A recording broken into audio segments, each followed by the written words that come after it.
오늘 함께 보실 하나님 말씀은 사도행전 12장 1절에서 5절까지 말씀만 보도록 하겠습니다. 사도행전 12장 1절에서부터 5절까지 말씀 한 절씩 나누어서 교독을 하도록 하겠습니다. 제가 먼저 읽겠습니다. 그때에 헤롯 왕이 손을 들어 교회 중에서 몇 사람을 해하려 하여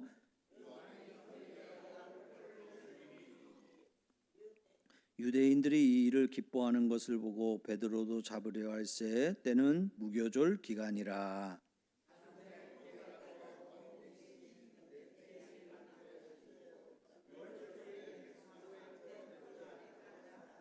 이에 베드로는 옥에 갇혔고 교회는 그를 위하여 간절히 하나님께 기도하더라. 아멘. 할렐루야. 할렐루야. 이렇게 만나 뵙게 돼서 반갑습니다. 한 주간 동안 휴가를 갔는데 휴가가 아니라 고역이었습니다. 어찌나 힘들던지. 그냥 뭐 숙소 들어가면 그냥 골아 떨어지고 눈 뜨자마자 또 이동하고 움직이고 마지막 날은 목요일 아침 7시 반부터 금요일 날 제가 11시에 도착을 했으니까 11시까지 계속 비행기 차. 제가 차 타는 거 참 좋아하거든요. 근데 아주 그냥 이골이 났어요, 이골이. 그래서 너무너무 힘들었는데 그러면서 하나 가지 깨달은 거. 내가 우리 교회 안에서 우리 성도들하고 있는 게 얼마나 편하고 얼마나 또 기쁘고 즐거운 일인지 감사할 일인지 깨닫게 됐어요. 그래서 하나님 앞에 다시 한번 감사하고 하나님 앞에 이렇게 모든 일정을 마치게 됐습니다. 이제 가급적 제가 좀 이렇게 중요한 행사를 두고서는 좀 안 나가려고 하는데 올해하고 내년은 제가 뭐 어쩔 수 없이 또 이렇게 가야 되는 일이 있어요. 또 내년에는 아마 지금은 이제 제가 부서기로 있는데 내년엔 서기가 되기 때문에 제가 좀 걱정이 많아요. 자꾸 이렇게 교회를 비워도 되나 싶은 일들이 워낙 제가 많이 있는데 우리 성도들이 더 힘써서 기도해 주시고 또 교회를 사랑해 주시기를 부탁을 드리겠습니다.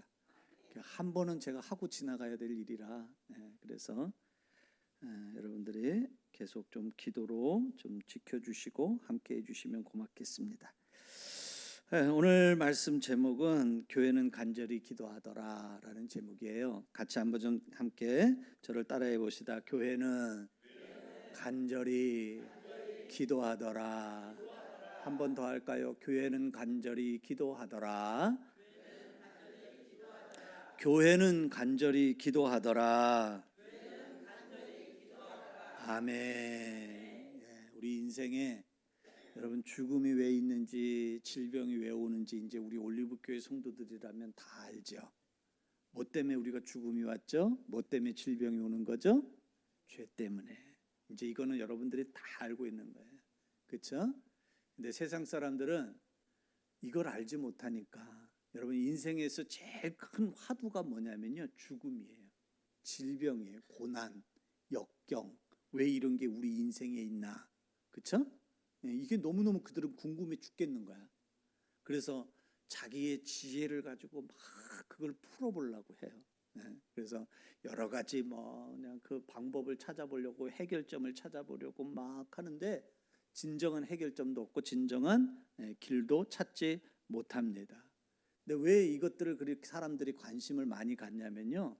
죽음이라든지 질병이라든지 이런 것들이 우리에게 큰 두려움, 공포를 가져다 주기 때문에 그렇습니다. 여러분 죽음에 임박하게 되면 믿음이 없는 사람은 죽음에 대한 공포가 너무너무 무서워요. 벌벌 떨어요. 믿음을 가진 사람은요. 그 죽음이 자기 코앞에 와 있는데도 그 죽음을 편안한 가운데서 그 죽음을 받아들여요. 근데 하나님이 없는 믿음을 가지지 못한 사람은 죽음의 사자가 이렇게 나타나면 두려워가지고 막 사시나무 떨듯이 벌벌 떨면서 막 살려달라. 자기는 이제 죽어야 되는데 살려달라고 막 그냥 발버둥을 치는 그런 일들을 저는 이렇게 임종을 앞두고 있는 분들을 통해서 가끔씩 볼 때가 있습니다. 이런 것들이 사람들에게 이렇게 큰 화두가 되는 이유는 바로 이런 공포와 두려움이 있기 때문에 그런 거예요. 그런데 오늘 성경에 보니까 이상한 사람이 하나 나타나요. 이 사람은 자기가 죽는다는 것을 아는데도 전혀 두려워하지 않고 평안한 가운데 있는 사람을 오늘 우리가 보게 되는데, 여러분이 만약에 그런 사람을 여러분들이 본다면 여러분 그 사람이 제정신으로 보이겠습니까? 정상적으로 보이겠습니까? 저는 아마 그 사람 정상적으로 보이지 않을 것 같아요. 아니, 내일 내가 죽는데, 내일 제 죽는다는 건 죽음이 코앞에 있는다는데, 그런데 어떻게 그 밤에 잠이 와요? 잠이 안 오죠. 눈이 말똥말똥 떠져야 되지 않겠습니까? 두려움 속에 잠을 잘 수 없는 것 아닙니까? 그런데 오늘 성경에 나오는 이 사람은 배짱이 두둑한지 간이 커서 그런 건지 아니면 정신적으로 뭐가 문제가 있어서 그런지 이 사람은 전혀 두려워하지 않고 다른 모습을 오늘 우리에게 보여주고 있다는 거예요. 논리적으로 이해가 안 되는 이 사람 도대체 왜 이렇게 됐나? 오늘 성경은 우리에게 그 답을 먼저 얘기해 주고 있어요. 뭐라고 하냐면 교회가 그를 위해서 하나님께 간절하게 기도했다라고 말해주고 있다는 겁니다. 그래서 오늘 우리는 교회가 기도하면, 교회라는 말은 제가 늘 얘기하지만 성도들을 얘기하는 겁니다. 교회라는 말은 건물이 아니에요. 성도들을 얘기하는 거예요. 다시 말해서 교회가 간절히 기도했다는 말은 다른 말로 얘기하면 성도들이 간절히 기도했다는 말입니다. 성도들이 간절히 기도하면 어떤 일이 일어나는 것인가? 첫 번째로 오늘 우리가 말씀을 보니까 성도들이 간절히 기도하면 하나님이 그들에게 평안을 주시더라는 거예요. 따라해 봅시다. 간절히 기도하면 평안을 주십니다. 아멘. 예, 2000년 전 예루살렘 교회 초대교회예요. 처음 교회예요. 이 교회에 위기가 닥쳤어요. 어떤 위기가 닥쳤냐면 헤롯 왕이 교회의 지도자인 야고보, 다시 말해서 예루살렘 교회의 담임 목사인 야고보를 죽였어요. 순교를 당했어요. 야고보가. 그러니까 유대인들이 너무너무 좋아하는 거예요. 오, 헤롯 왕 굿, 베리 베리 굿 하면서 헤롯 왕을 막 칭찬하고 모든 사람들이 헤롯 왕이 하는 일을 기뻐해. 그러니까 헤롯 왕은 항상 그래요. 백성이 기뻐하는 일이라면 무엇이든지 하는 사람이 왕입니다. 그러니까 유대인들이, 자기가 다스리고 있는 유대인들이 그 일을 기뻐하니까 이들은 예수와 교회를 싫어하는구나. 그러면 내가 이 예수를 따르는 자들과 이 교회를 내가 멸절시켜야 되겠구나 해서 그 헤롯 왕이 이번에는 두 번째 지도자인 베드로를 죽이기 위해서 감옥에 가두는 모습이 오늘 성경에서 나오고 있는데, 오늘 본문은 바로 그 베드로가 감옥에 갇혀 있을 때의 상황을 기록해 놓은 말씀입니다. 그런데 오늘 말씀에 보니까 이제 죽이기 위해서 붙잡혀 왔던 베드로의 모습, 그 모습이 매우 우리에게 흥미롭게 다가옵니다. 밤이 지나고 나면 처형을 당하게 될 베드로의 모습인데, 오늘 그 베드로의 모습은 우리가 생각하는 그런 모습과는 전혀 다른 모습이더란 말이지요. 오늘 우리가 읽지는 않았지만 시간적으로 제가 좀 짧게 하기 위해서 5절까지만 읽었지만 오늘 본문은 12장 전체의 말씀이라고 할 수 있는데, 먼저 우리가 한번 6절 7절 말씀을 우리 화면을 통해서 함께 좀 보겠습니다. 6절에 보니까 이렇게 얘기하지요. 헤롯이 잡아내려고 하는, 이 말은 무슨 말이냐면 죽이려고 하는 그 전날 밤, 사형에 처하기 전날 밤입니다. 이때 사형은 대부분이 참수형이죠. 목이 잘리는 그런 집행 사형입니다. 그런데 베드로가 그 밤에 어떻게 되냐면 두 군인 틈에서 쇠사슬에 매여서 누워서 뭐 하고 있다고요? 잔대요. 아유, 참 대단하죠. 여러분, 내가 그냥 아무것도 묶여져 있지 않아도, 그냥 내가 이렇게 자유로운 몸이었어도, 그래도 내가 감옥에 갇혀 있다면 여러분은 잠이 오겠습니까? 여러분 잠이 오겠어요? 안 오죠. 내가 여기 왜 와 있지? 내가 어떻게 하면 여기 나갈 수 있지? 내일 날이 밝으면 어떻게 되는지? 나를 죽인다고 하는데 도대체 나를 어떻게 죽이려고 하지? 이런 온갖 상상 속에 잠을 잘 수 없는 거예요. 더더구나 오늘 6절에 보면 그의 손에는 뭐가 차되냐면 쇠사슬이 달려 있어요. 그 말은 무슨 말이냐면 부자연스럽다는 거예요. 이 자연스러워도 잠이 안 오는데 여러분 이렇게 묶여져 있으면 여러분 그 사람이 잠을 잘 수 있겠습니까? 설령 잠을 잔다고 해도 그 잠은 깊은 잠이 아닐 겁니다. 너무너무 피곤해서 선잠은 잘 수 있겠죠. 그리고 또 보니까 뭐라고 하냐면 두 군인 틈에서 자고 있대요. 네. 군인 둘이 옆에서 양 옆에서 있고 그 사이에서 거기에서 베드로가 사슬에 매어가지고 거기서 누워서 자고 있다는데 아마 베드로는 너무 피곤해서 그냥 이렇게 잠깐 선잠에 든 것이 그것이라고 우리는 그렇게 생각이 들어요. 그런데 7절에 가보니까 주의 사자가 나타났어요. 하나님이 보내신 천사가 나타난 것입니다. 그런데 그 천사가 나타났는데 뭐라고 얘기하냐면 제가 표시는 안 했는데 옥중에 뭐가 빛났다고요? 광채가 빛났대요. 이 말은 다시 말하면 얘기하면 빛이 비추어졌다는 얘기예요. 여러분 감옥은 낮에도 밝습니까? 어둡습니까? 어두워요. 네. 대부분 로마 시대 때의 감옥들은 지하 감방이 많은데 베드로가 갇혔던 감옥이 지하 감방인지 그건 알 수 없어요. 그건 알 수 없지만은 지하 감방이 아니더라도 높은 벽으로 덮여져 있고 담장이 덮여져 있고 모든 문마다 다 막혀져 있기 때문에 빛이 잘 안 들어갑니다. 그러니까 벌건 대낮에도 어둠이 있는 곳이 감방이에요. 그런데 지금 베드로가 시간적으로는 어떠냐면 밤 시간입니다. 상황적으로도 환경적으로도 어두운 데다가 시간적으로도 밤이에요. 그럼 아주 칠흑같이 어두운 밤입니다. 그러면 그렇게 칠흑같이 어두운 밤에 빛이 쫙 하고 비치면 잠이 깊이 잠들었던 사람도 그 빛 때문에 잠에 깨게 돼 있는 거죠. 그렇죠? 그런데 오늘 보니까 그렇게 빛이 비치는데도 아마 베드로가 깨나지를 않은 것 같아요. 이걸로 봐서 베드로는 선잠이 든 게 아니라 아주 깊은 잠을 잤구나라는 걸 알 수 있죠. 그런데 천사가 뭐라고 하냐면 베드로의 옆구리를 쳐서 발로 야 베드로 일어나 그러면서 옆구리를 발로 치는 거예요. 이걸로 볼 때 틀림없이 베드로는 깊은 잠을 자고 있었구나라는 것을 우리는 성경을 통해서 충분히 추론해 볼 수 있고 이 추론은 너무 과한 추론이 아니라고 생각이 됩니다. 여러분이 만약에 인생의 마지막 밤이라면 여러분 잠을 잘 수 있겠습니까? 여러분 내일 밤이 아니라 내가 3개월 후에 당신은 더 이상 살 수 없습니다. 당신의 생명은 앞으로 3개월밖에 남지 않았습니다. 이런 이야기만 들어도 우리는 잠을 이루지 못하는 것이 일반적인 우리들의 모습 아니겠습니까? 그런데 내일 죽는데 베드로는 어떻게 그렇게 잠을 잘 수 있겠습니까? 아니 여러분 꼭 무슨 죽음이 아니더라도 저의 경우에 보면 결혼식 전날 밤에 전 잠이 안 오더라고요. 왜 잠이 안 오는지는 모르겠어요. 잠을 자려고 아무리 잠을 청해도 깊이 잠이 들지 못했던 저의 모습이 기억이 납니다.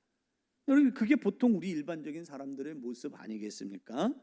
그런데 베드로는 죽음을 앞에 두고 어떻게 그렇게 깊은 잠을 잘 수 있었을까? 천사가 그의 옆구리를 쳐서 깨워야 할 정도로 어떻게 그렇게 깊은 잠을 잘 수 있었을까? 그것은 바로 뭘 얘기하냐면 그의 마음 안에는 죽음에 대한 두려움으로 가득 차 있는 것이 아니라 그의 마음은 무엇으로 가득 차 있다는 것을 말해주고 있냐면 하나님이 주시는 평강으로 가득 차 있다는 것을 반증해주는 그런 모습이라고 저는 믿습니다. 여러분 어떻게 이런 것이 가능합니까? 그건 바로 기도의 결과입니다. 여러분 2명의 지도자들을 잃게 될 위기에 놓인 교회, 야고보 순교자는 순식간에 갑자기 어떻게 손써볼 겨를도 없이 야고보 순교자, 야고보 지도자를 잃어버렸어요.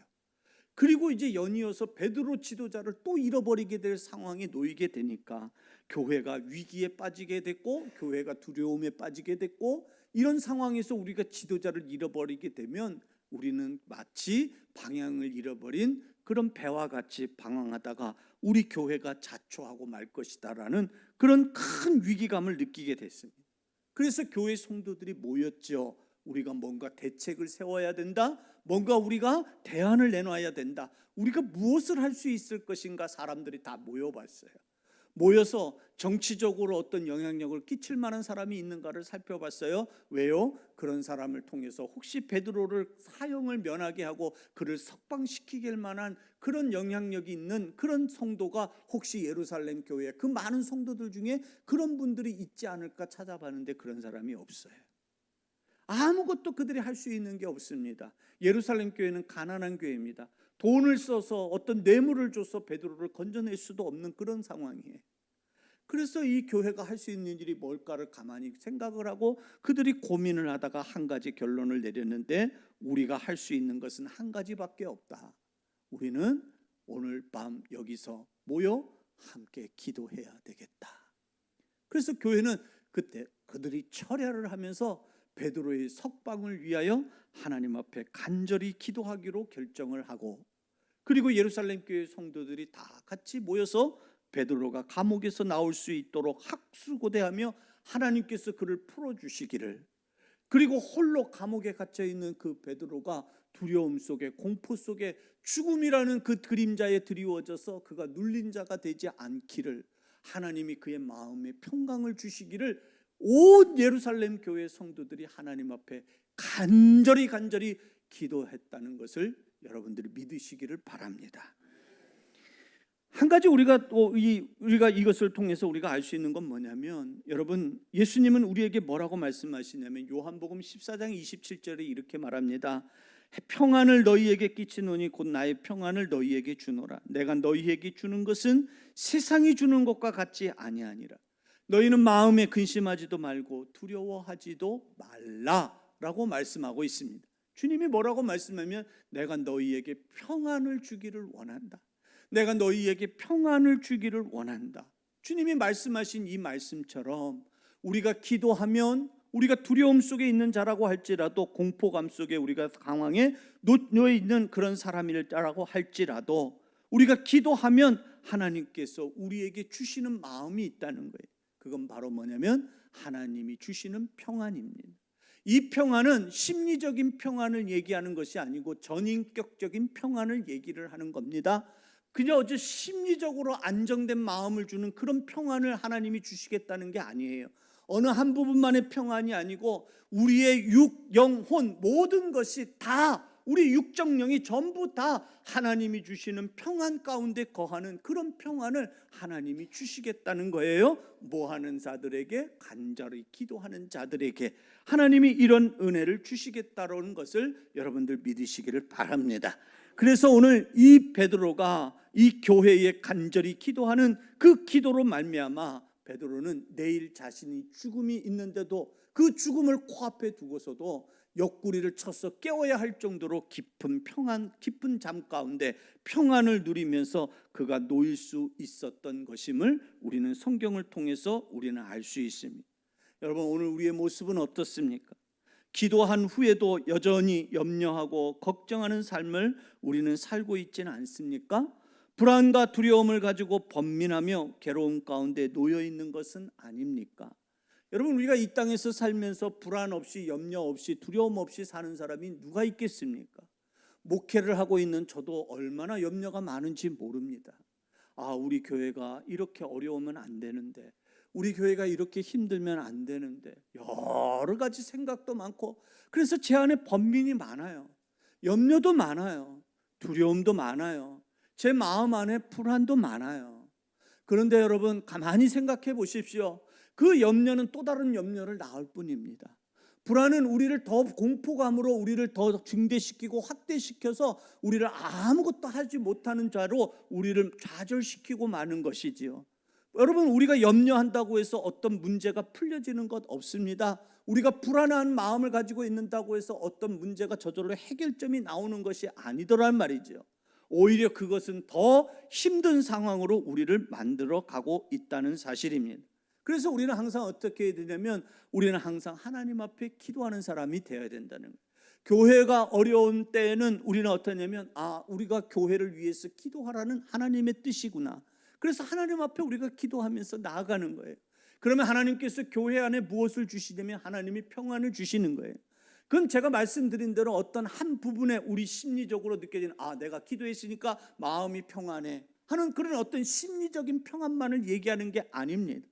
하나님은 우리가 기도하면 우리가 무엇이든지 어떤 것이든지 우리가 염려하는 것, 불안해하는 것, 우리가 두려워하는 것, 그 모든 것 위에 하나님이 주시는 평안으로 넘쳐나게 된다는 사실을 여러분들 믿으시기를 바랍니다.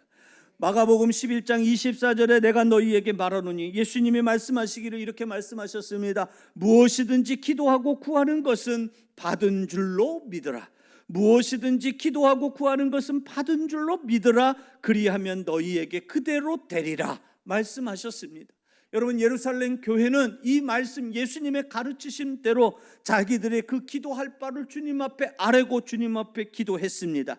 그랬더니 저들이 기도한 대로 구한 대로 하나님께서 그대로 하나님이 응답해 주시는 은혜를 저들에게 허락해 주신 줄 여러분들 믿으시기를 바랍니다.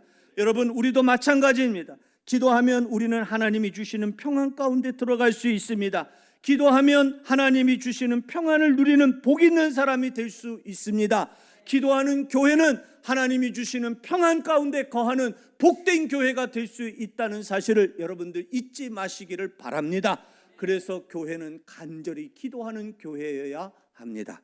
우리 올리브 교회가 간절히 하나님께 기도하는 아름다운 교회로 세워지는 은혜가 있기를 주님의 이름으로 축원합니다. 두 번째로, 교회가 간절히 기도하면 어떤 일이 벌어지냐면 형통하는 일이 생긴다는 사실입니다. 여러분, 예루살렘 교회가 기도할 때 하나님의 역사가 시작이 됐어요. 아까 우리가 읽었던 7절 말씀에 보니까 이런 말씀이 있었죠. 천사가 호련히 나타났다고 그랬어요. 여러분, 호련히 나타났다는 이 말은, 호련히, 이 말은 무슨 말이냐면 영어로 얘기하면 suddenly, 갑자기, 이거예요. 여러분, 호련히, 갑자기, 이 말은 무슨 말이냐면 자기 생각에, 자기 계획에 없던 일이라는 거예요. 전혀 예측하지 못했던 일이 갑자기 일어났을 때 그때 우리가 쓰는 말이 호련히라는 말입니다.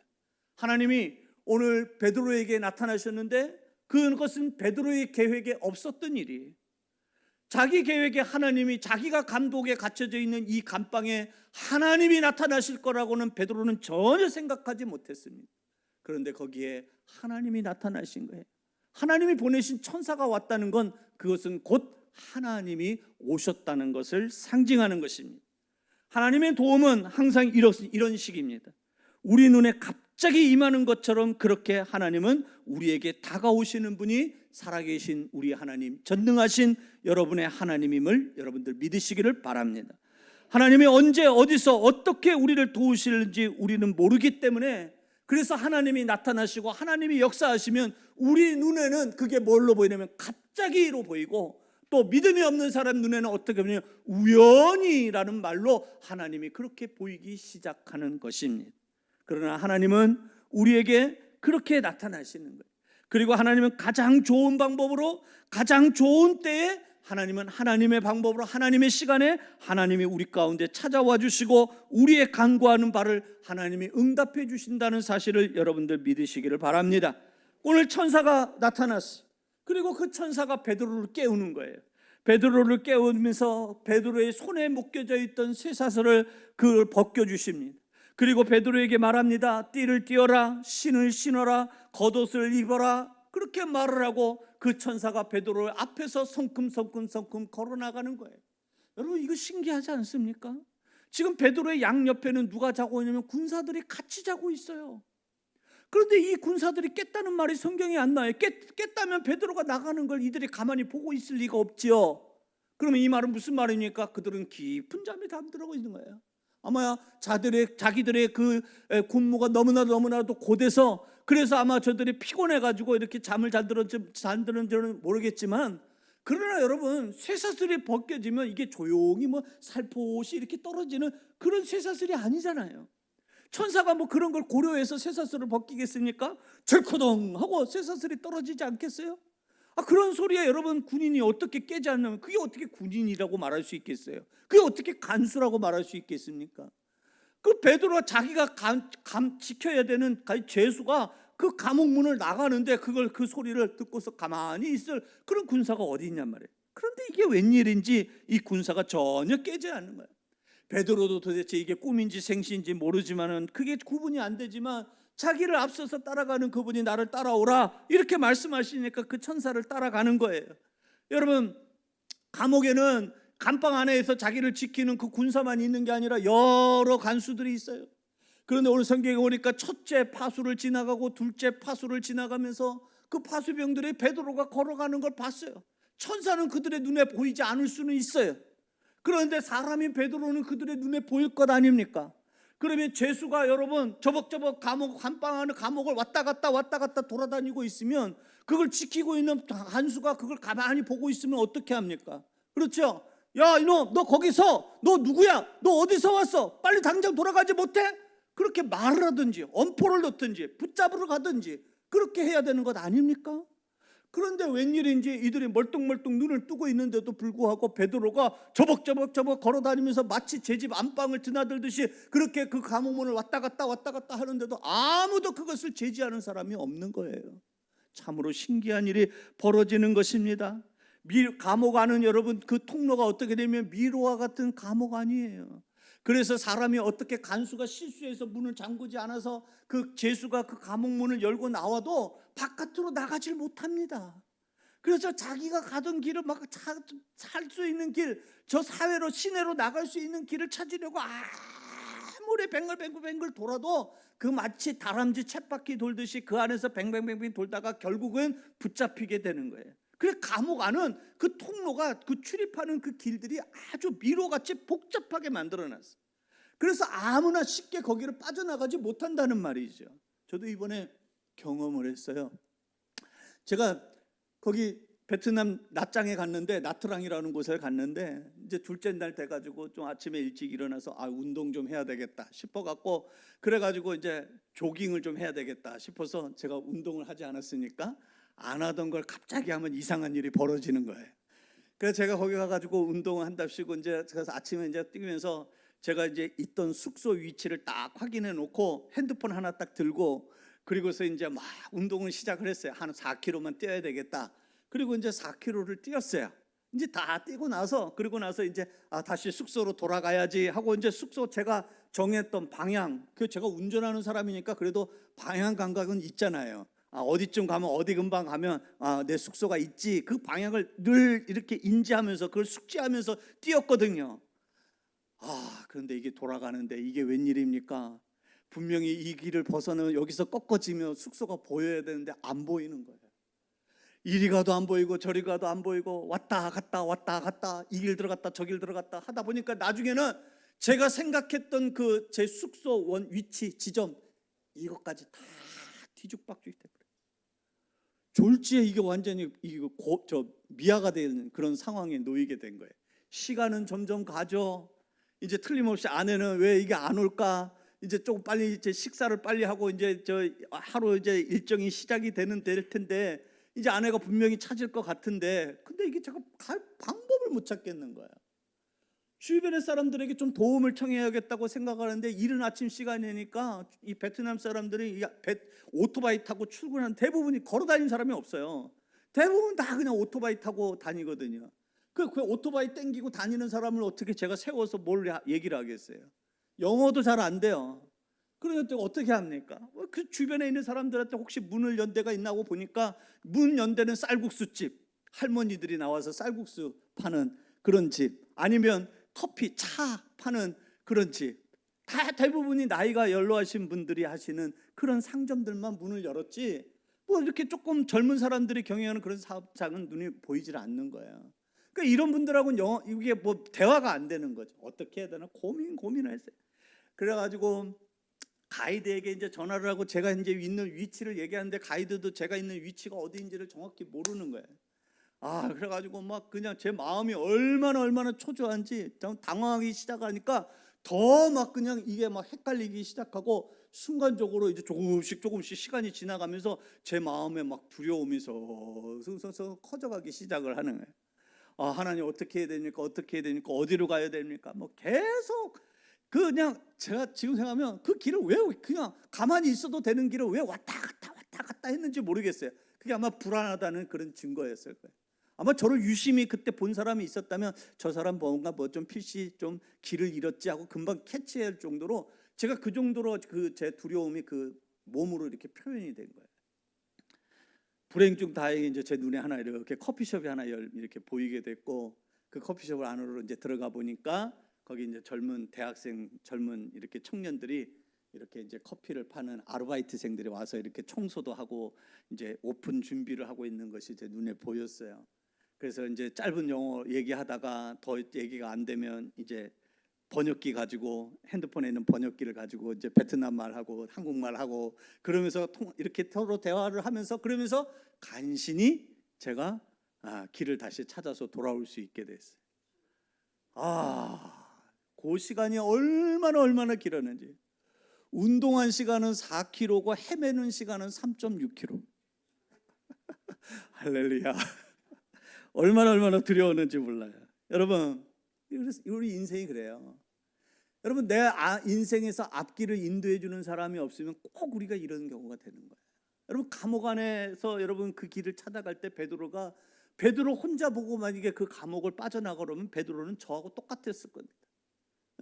빨리 빠져나가야 되는데 뺑글뺑글 그 안에서 뺑글뺑글 돌았을 거예요. 그런데 베드로는, 오늘 성경에 나오는 베드로는 성큼 마치 그 길을 자기 손바닥 들여다보듯이 그냥 성큼하면서 나가는 거예요. 왜요? 그의 앞에 누가 인도하고 있었기 때문에? 하나님의 천사가 그를 인도하고 있었기 때문에. 하나님의 천사가 왜 그를 인도했습니까?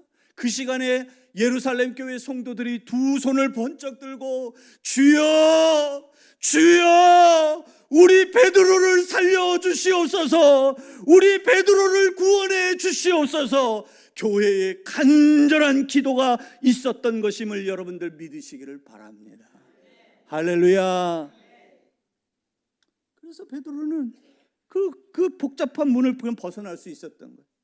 그리고 그가 이제 마지막 문에 다다르게 됐는데 그게 이제 사회로 나가는 철관문이에요. 철관문. 저 문은 어떻게 여나 그러는데 앞에 가는 천사가 그냥 계속 걸어가는 거예요.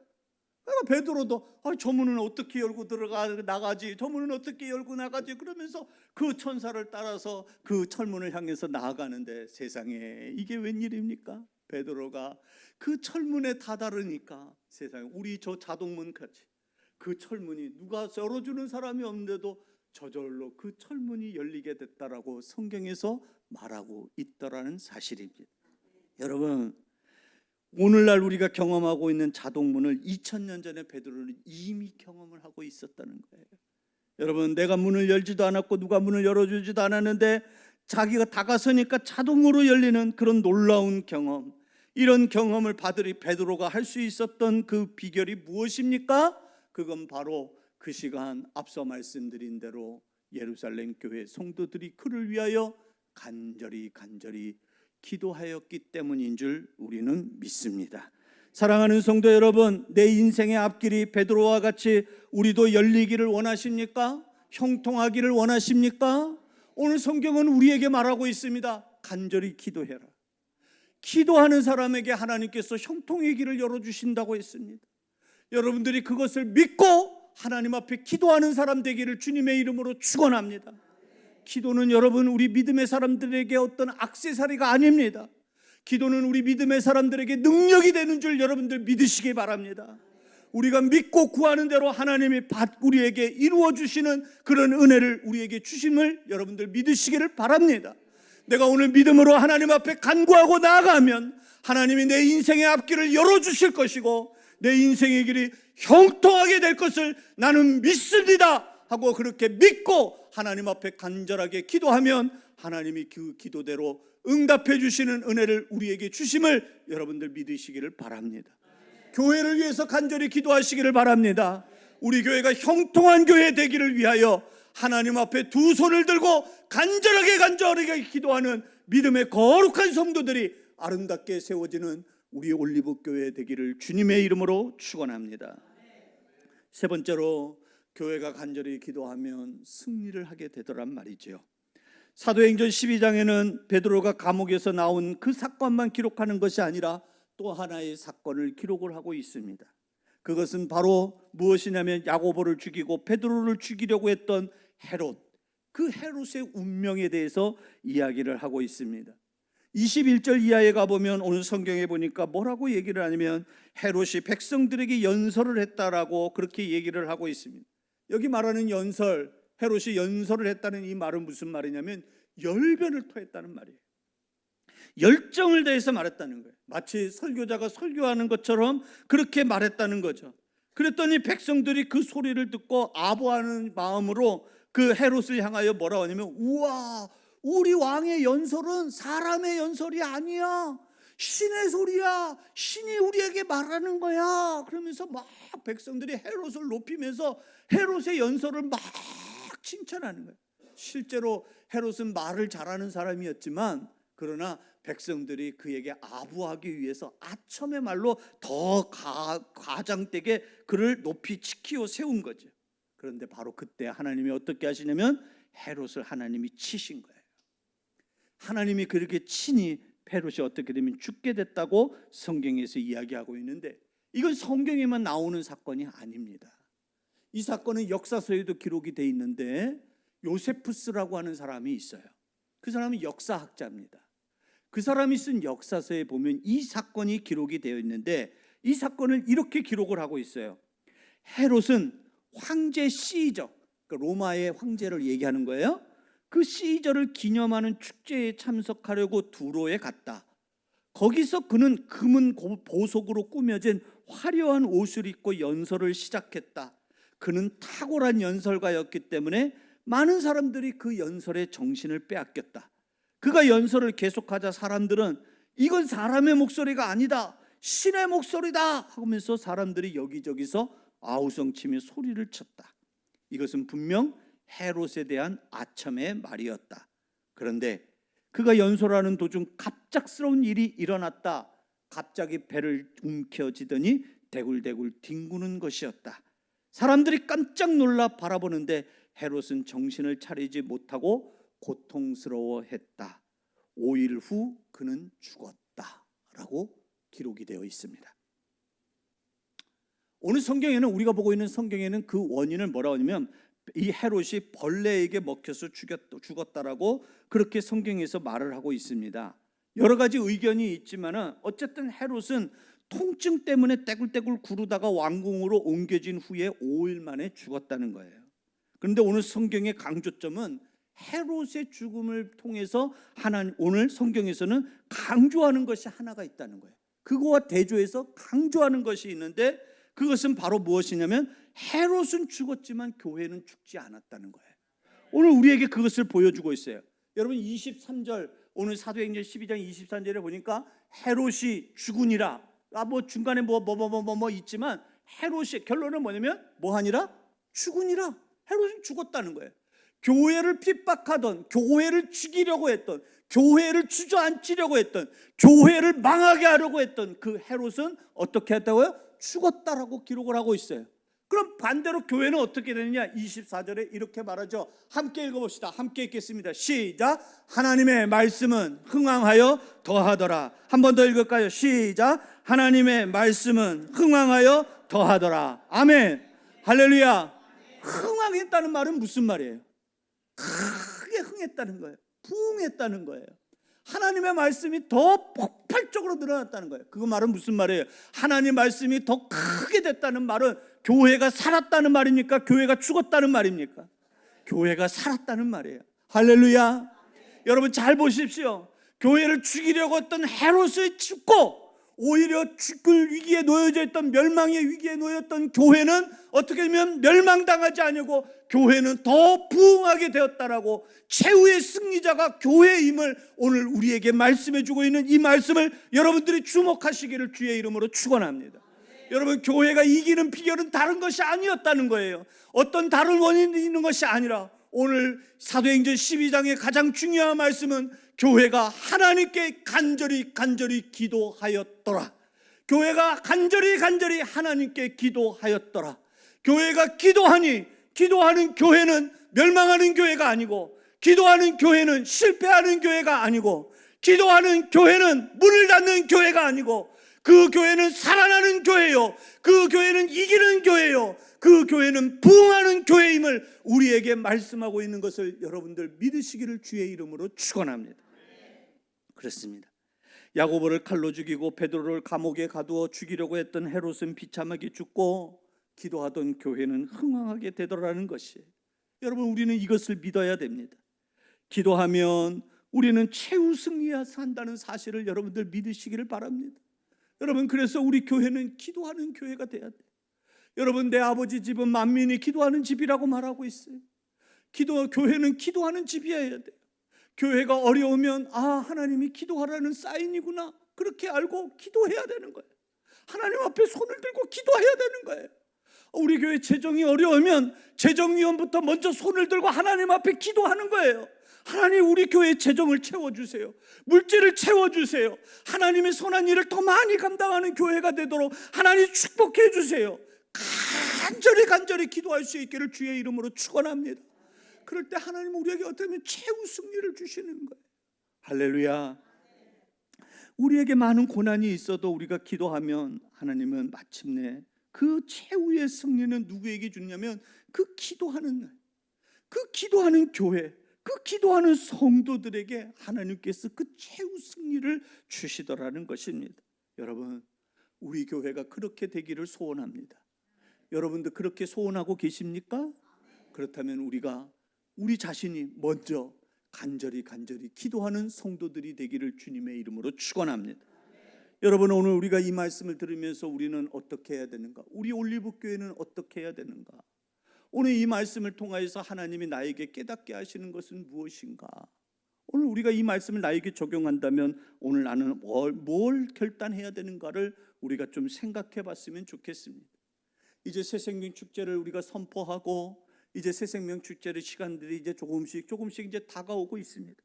10월 22일 이제 결코 여러분 많은 시간 남지 않았어요. 한 달 조금 더 남은 거예요. 이제 우리가 총력적으로 우리가 기도해야 될 때임을 알고, 이제 우리 교회에서는 10월 1일서부터 21일까지 새생명 축제를 위해서, 태신자들을 위해서 기도하는 릴레이 기도를 작정해 놨습니다. 그러면 이 일을 위해서 우리는 어떻게 해야 되는 것인가? 우리 교회가 한 영혼을 전도하고 그 영혼을 정착시키는, 그래서 우리 교회가 점점점 흥왕하는 교회가 되기 위해서 우리는 우리 교회의 일원인 나는 도대체 무엇을 할 수 있는가, 무엇을 해야 되는 것인가? 오늘 하나님은 오늘 우리에게 말씀해 주십니다. 그 답을 우리에게 주십니다. 간절히 기도하더라.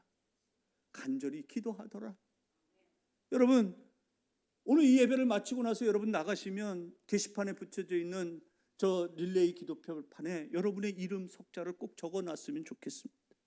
여러분이 기도하는 성도들이 되기를 바랍니다. 그래서 여러분들의 그 기도로 말미암아 우리 교회가 평안을 누리는 교회가 되고, 여러분의 기도로 말미암아 우리 교회가 형통하는 교회가 되기를 원하고, 여러분이 기도하는 그 기도로 말미암아 우리 교회가 승리하는 교회로 아름답게 주님께서 세워주시는 그런 복된 올리브 교회 되기를 소원합니다. 여러분, 오늘 말씀을 우리에게 그렇게 말씀해 주고 있잖아요. 그러면 그 말씀이 우리에게 이루어져야 되잖아요. 그럼 우리에게 그것을 이루어지려면 우리가 기도해야 되는 것입니다. 내가 기도해야 되는 것입니다. 여러분, 간절히 기도한다는 말은 무슨 말입니까? 한 번 기도하고 때려치는 게 그게 간절히 기도하는 게 아니에요. 간절히 기도했다는 말은 여러 번, 여러 시간을 하나님 앞에 기도했다는 얘기예요. 저 릴레이 기도판에 그냥 이름 한 번 적어놓고 끝내지 마시고, 여러분 이름은 여러분 되도록이면 여러분이 기도할 수 있는 시간이 많으면 많을수록 많은 이름을 적어 놓으십시오. 많이 작정하십시오. 그건 그만큼 우리가 하나님 앞에 간절히 기도하는 우리의 마음 중심 자세를 저는 나타내는 것이라고 저는 그렇게 볼 수 있다라고 저는 생각을 합니다. 여러분, 우리는 항상 무엇이냐면 우리가 이 말씀을 듣고 우리가 이 말씀을 그대로 우리가 실천하는 삶을 살아야 되는데, 그래서 우리는 저 릴레이 기도에 모두가 다 동참해요. 오늘 여러분들 한 분도 빠지지 말고 여러분들 이름을 다 저기다 적어 놓기를 주의 이름으로 축원합니다. 그래서 여러분이 기도해서 우리 교회가, 여러분이 기도해서 여러분의 가정이, 여러분이 기도해서 여러분의 자녀들이 정말 하나님이 주시는 평강을 누리고 하나님이 주시는 형통함을 누리고 하나님이 주시는 승리하는 삶을 사는 그런 복된 하나님의 권속들이 되기를 주의 이름으로 축원합니다. 사랑하는 성도 여러분, 우리는 지난 3년 기간 동안에 비대면 시대를 지내었습니다. 비대면 시대는 세상과는 거리를 두고 하나님을 더 가까이 하라는 뜻이 있었죠. 코로나는 점차적으로 사라져가겠지만 우리가 하나님을 가까이 하는 것은 결코 사라지면 안 됩니다. 교회가 간절히 기도하더란 이 말씀을 들으면서 우리도 결단해야 됩니다. 기도하기로 결단해야 합니다. 3주간 릴레이 기도표가 준비되어 있습니다. 한 끼씩 금식하면서 기도하는 시간을 가지시기 바랍니다. 기도로 평안을 누리고 기도로 형통하게 되고 기도로 승리하는 교회, 그런 교회가 우리 올리브 교회 되는 그런 은혜가 있기를 주님의 이름으로 축복합니다. 아멘. 아멘. 여러분, 교회를 사랑하고 교회를 살리는 것 다른 것 없습니다. 오늘 예루살렘 교회 성도들처럼 두 손을 들고 간절히 하나님 앞에 기도하더라, 이 말씀대로 우리가 교회를 위하여 간절하게 기도하는 것, 그것이 바로 교회를 사랑하는 방법이요 교회를 살리는 길이라는 것을 우리가 깨닫고 나아가는 우리 올리브의 모든 성도들이 되기를 주님의 이름으로 축원합니다. 아멘.